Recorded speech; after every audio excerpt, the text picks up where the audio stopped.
में आया है कि ये जो भाजपा है, ये आरएसएस है, ये लोगों को कहाँ लेके जा रही है। ऐसा आपका मानना है?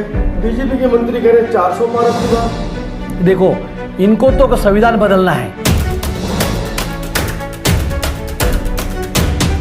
जुड़ा है बोलते जो छोटे छोटे प्रादेशिक पार्टियां हैं, सब हम एक साथ में जुड़े हैं और एक साथ में चुनाव लड़ रहे हैं। और ये चुनाव में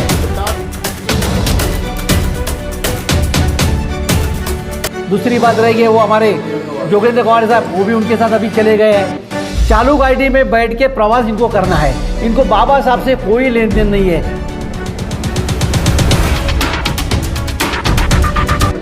नहीं, हम नहीं। ये सोशल मीडिया जो है ना, इन्होंने ये अच्छा काम किया है। ये जो हिंदुत्व का जो चेहरा था ना, जो मुखौटा वो पहन के घूम रहे थे, पूरा राम मंदिर बनने के बाद साफ हो गया।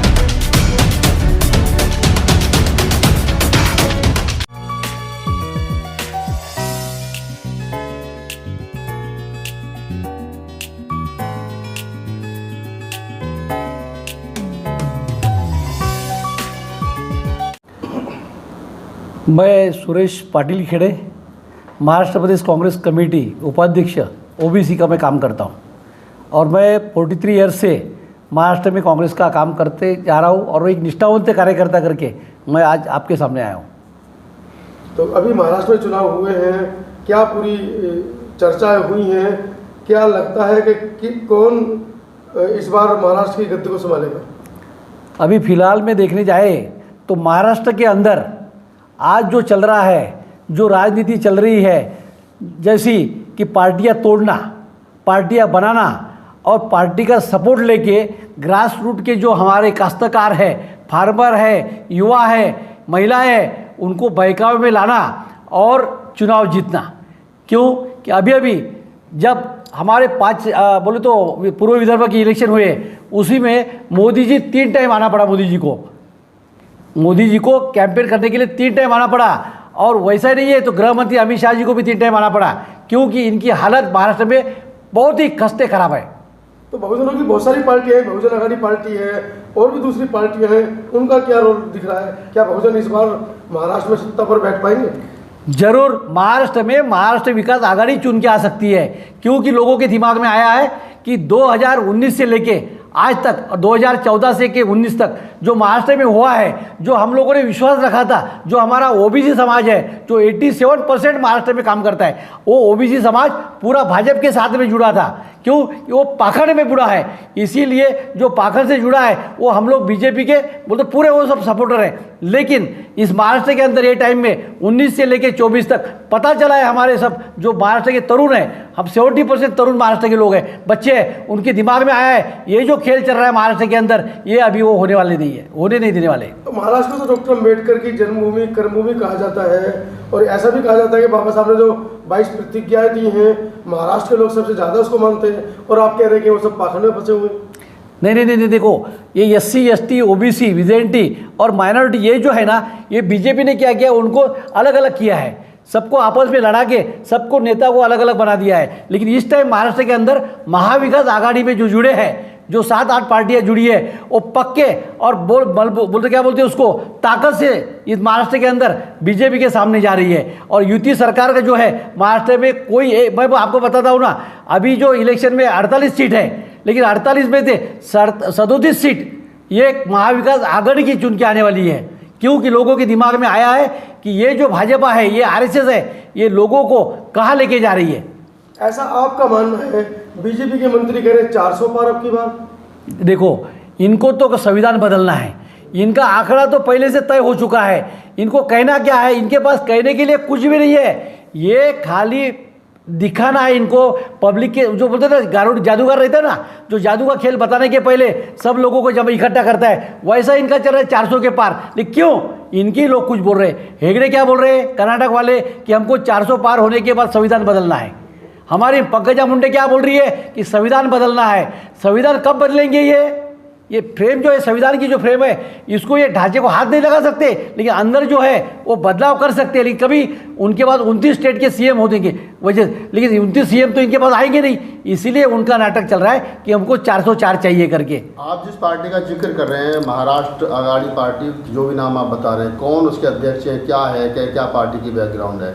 महाविकास आघाड़ी हमारे नानाजी पटोले साहब है, वो महाविकास आघाड़ी महाविकास आघाड़ी के जो है हमारे 3 पार्टी है आज जो हम काम कर रहे हैं। एक कांग्रेस पार्टी है, एक राष्ट्रवादी पार्टी शरद पवार साहब की पार्टी है, और एक उद्धव जी ठाकरे की शिवसेना है। अब तीनों मिलके हम पार्टी लड़ रहे हैं, लेकिन उनके साथ में जो 7-8 पार्टियां हैं, समाजवादी पार्टी है जो मुलायम सिंह यादव जी की है, जो बिहार के हमारे लालू प्रसाद जी की पार्टी है वो भी हमारे साथ में जुड़ी है, और उसके साथ में शेतकरी कामगार पक्ष है वो भी जुड़ा है। बोलते जो छोटे छोटे प्रादेशिक पार्टियां हैं सब हम एक साथ में जुड़े हैं और एक साथ में चुनाव लड़ रहे हैं।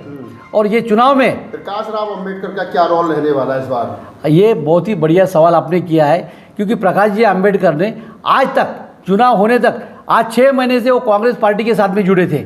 जिस दिन राहुल जी का प्रचार सभा बोलते राहुल जी का जो सभा समाप्त हुआ, जो यात्रा थी, जब यात्रा से लेके जब दादर में प्रोग्राम हुआ तो उस टाइम उनको बुलाया गया था, उनको निमंत्रण दिया था खड़गे साहब ने, और खड़गे साहब ने निमंत्रण देने के बाद उनको 5 मिनट का टाइम दिया था बोलने के लिए। लेकिन उन्होंने क्या लेक्चर दिया था वहाँ, उन्होंने ऐसा कहा है कि मैं पार्टी के साथ में हूँ, मैं पार्टी के साथ में हूँ, लेकिन मैं आपके साथ में आगाड़ी नहीं कर सकता हूँ, क्योंकि उनकी जो डिमांड है हर दिन उनकी डिमांड बदलती गई है। पहले उन्होंने 17 सीट मांगे थे, बाद में 7 सीट के ऊपर आ गए, बाद में 4 के ऊपर आ गए, और उन्होंने आज महाराष्ट्र में 17 सीट बीजेपी के इसमें जाके हमारे कांग्रेस महाविकास आघाड़ी के खिलाफ खड़े किए हैं। तो कहीं ना कहीं प्रकाश राव अंबेडकर आपको डेंट मारेंगे? मैं 100% बोलता हूँ कि वो हमारे साथ में नहीं है, वो आरएसएस के साथ में है, वो बीजेपी के साथ में जुड़े हर टाइम। 2014 में उन्होंने वही किया है, संविधान की बात करते हैं, मनुस्मृति की बात करते हैं, लेकिन जाते कहाँ हैं? बीजेपी के साथ। बाबा साहब के ब्लड है प्रकाश राव अंबेडकर, आप आरोप लगा रहे हो कि आरएसएस और मैं आरोप नहीं लगाता हूँ, वो तो नेता है, वो बाबा साहब के नातू है, हमारा उनके ऊपर पूरा विश्वास है, लेकिन वो विश्वासघात हो रहा है। महाराष्ट्र के अंदर राजनीति बहुत अलग तरीके से चल रही है, क्योंकि उनको बीजेपी को कुछ भी चाहिए, कुछ भी होने दो, हिंदू मुस्लिम हो गया पाकिस्तान। महाराष्ट्र में प्रकाश राव अंबेडकर मायावती के रास्ते पर चल रहे हैं, जैसे मायावती उत्तर प्रदेश में अकेले चुनाव लड़के बीजेपी को फायदा पहुंचा रही हैं, ठीक उसी प्रकार प्रकाश राव अंबेडकर भी अकेले चुनाव लड़के बीजेपी को फायदा पहुंचा रहे हैं। अकेले लड़के बीजेपी को फायदा पहुंचा रहे हैं, लेकिन मायावती का जो आपने जिक्र किया वैसा नहीं। महाराष्ट्र जो है ना, वो काश्तकार हमारे पढ़े लिखे बच्चे लोग हैं, वो बाबा साहब अंबेडकर के नातू करके खाली अकोला डिस्ट्रिक्ट में ये प्रकाश अंबेडकर जी का काम है। वहाँ उनकी नगर पालिका उनके ताबे में, जिला परिषद उनके ताबे में है, क्योंकि नगर पालिका में तो भाजपा ने उनको सपोर्ट किया है। आप समझे क्या मजबूरी रही होगी प्रकाश राव अंबेडकर की कि वो आपके साथ नहीं, अकेले चुनाव लड़ रहे हैं? एक बात सच्चाई जो है, प्रकाश अंबेडकर की जो मिसेस है वो अंजनी ताई, वो पुणे से है, वो आरएसएस के माइंड के लोग हैं, ब्राह्मणवादी लोग हैं, समझे क्या। और प्रकाश अंबेडकर साहब जो है वो बाबा साहब के नातू हैं, तो वो जो चाल चलते हैं, जो बोलते हैं वो करते नहीं है। जैसा कि आज उन्होंने हमको बोला, पार्टी को बोला था कि लास्ट तक मैं आपके साथ में लड़ूंगा, लेकिन लास्ट टाइम में जब उनका भी सीट अभी धोखे में है अकोले का, क्योंकि वहाँ अकोले में जो सीट लड़ रहे हैं ना, वहाँ 20 साल से भाजपा की सीट आ रही है। जब वो कांग्रेस के साथ में जुड़े थे तो 4 सीट महाराष्ट्र में आई थी। 98 में 4 जीते थे, प्रकाश राव अंबेडकर, रामदास अठावले, गवई साहब और जोगेंद्र कवाड़ी, चारों जीत करके आए थे। लेकिन आज वो 4 भी किसके साथ में है? प्रकाश अंबेडकर जी भाजपा के साथ नहीं है, लेकिन अंदरूनी वो जुड़े हैं। वो जो आपने इनका जिक्र किया आठवले साहब, तो उनके साथ में ही है। दूसरी बात रह गई वो हमारे जोगेंद्र कवाड़ी साहब, वो भी उनके साथ अभी चले गए हैं। चालू गाड़ी में बैठ के प्रवास इनको करना है, इनको बाबा साहब से कोई लेन देन नहीं है, वो संविधान से भी कुछ लेन देन नहीं। नाम संविधान के लेते हैं, लेकिन काम बीजेपी का करते हैं। ले लेते हैं आपसे कि महाराष्ट्र में 48 सीट खासदार की लिए है, तो 48 खासदारों में से आपके जो गठबंधन है, आपका जो अलायंस है, जिसमें शिवसेना है, कांग्रेस है, राष्ट्रीय कांग्रेस है, शरद पवार का ग्रुप है, कितनी सीट आप लोग मजबूती से लड़ पाएंगे या कितनी जीत पा रहे हैं? आज तो 48 सीट जो है, 48 सीट पूरी हम मजबूती से लड़ रहे हैं। लेकिन हमें मालूम है अभी जो पूर्व विदर्भ में इलेक्शन हुआ है नागपुर में, चंद्रपुर, गढ़चिरौली वगैरह भंडारा, तो वहाँ जो है 6 सीट थी, तो 6 में से 1 सीट गडकरी की है, जो साहब की है, वो आगे पीछे हो सकती है, लेकिन 5 सीट कांग्रेस की महाविकास आघाड़ी की आ सकती है। और महाराष्ट्र में माहौल है, महाराष्ट्र में माहौल है कि महाराष्ट्र की सोच ये है कि कुछ भी होने दो, क्योंकि जैसा इन्होंने उद्धव जी ठाकरे को धोखा दिया है बीजेपी ने, तो कम से कम आज जो आदमी नाके पे बोलता नहीं है, रास्ते पे बोलता नहीं है, लेकिन उस दिन वो ईवीएम मशीन के टाइम में, जो वोटिंग के टाइम में वो बोलेगा, तो 15% कम से वोट ज़्यादा मिलने वाले महाविकास आघाड़ी को। वैसे ही पवार साहब का हुआ, शरद पवार साहब का, जो अजित पवार साहब ने धोखा दिया है, उसीलिए उनके भी 8-10% सीट जो है वो तो ये है वोटिंग है वो भी बढ़ने वाली है। एकनाथ शिंदे और अजित पवार दो लोग ऐसे जिन्होंने पार्टी तोड़ करके बीजेपी के समर्थन में चले गए, तो अजीत पवार को या फिर एकनाथ शिंदे को जनता जवाब देगी वोट के रूप में? जरूर, क्योंकि जो तरुण है ना, आज जो दिख रहा है आपको, जो भाजपा दिखा रही है ना, वो चेहरा नहीं है, वो ख्याल में रखो। अभी मोदी का चेहरा काम करने वाला नहीं है ना, वो और अपने इसके अमित शाह का चेहरा काम करने वाला नहीं है। हिंदुत्व का चेहरा महाराष्ट्र में काम करने वाला नहीं है, क्योंकि महाराष्ट्र जो है ना, ये सांस्कृतिक, समझे क्या, सुसंस्कृत ऐसा राज्य है, स्टेट है। वहाँ के फार्मर लोगों को आपने देखा होगा कि क्या हुआ है, दिल्ली के जो दिल्ली गेट पे बैठे थे वो हरियाणा के फार्मर थे, यूपी के फार्मर थे, जो यहाँ से जो जमा हुए थे, उनकी हालत क्या हो गई है। आज हमारे महाराष्ट्र के अंदर हमारी जो कपास है, जबकि वो 12,000 का भाव देने वाले थे 14 में, आज क्या भाव है, 6-7-8 हज़ार रुपये का भाव कपास को मिल रहा है।